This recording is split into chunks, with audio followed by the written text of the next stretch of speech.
1, 2, 3. All right, so here we have a model of nephron anatomy.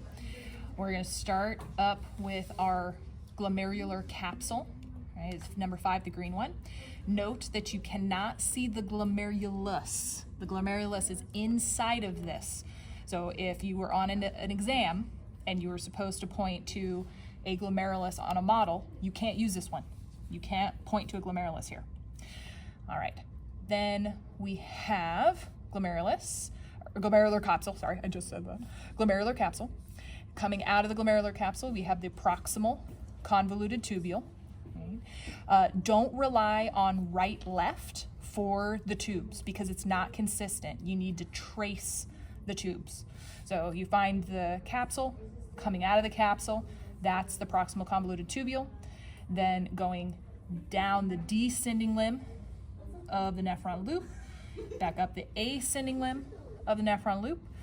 Then we go around the glomerular capsule, right, where the arterioles are. This is called the juxtaglomerular apparatus, and this tube is the distal convoluted tubule.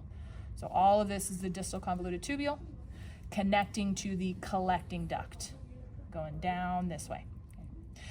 We can also see peritubular capillaries, right? So that's the capillary network that wraps around the convoluted tubules.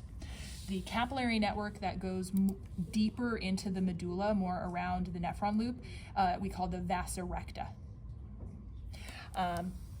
Then we got our arterioles here, but it's like which one is afferent, which one's efferent. We can tell this one is afferent because it's coming off of this larger arteriole. So afferent arteriole going in, efferent arteriole coming out, and then becoming that vasa recta. Right? And then same idea up here, afferent arteriole going in, efferent arteriole coming out, becoming peritubular capillaries.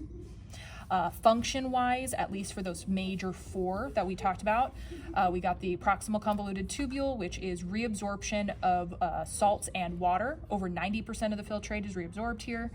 Descending limb of the nephron loop, reabsorption of water only. Ascending limb of the nephron loop, reabsorption of specifically ions.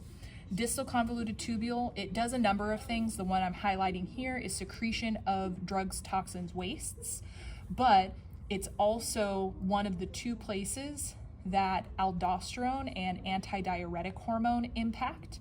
So we'll want to kind of brush up on that as well. Beautiful.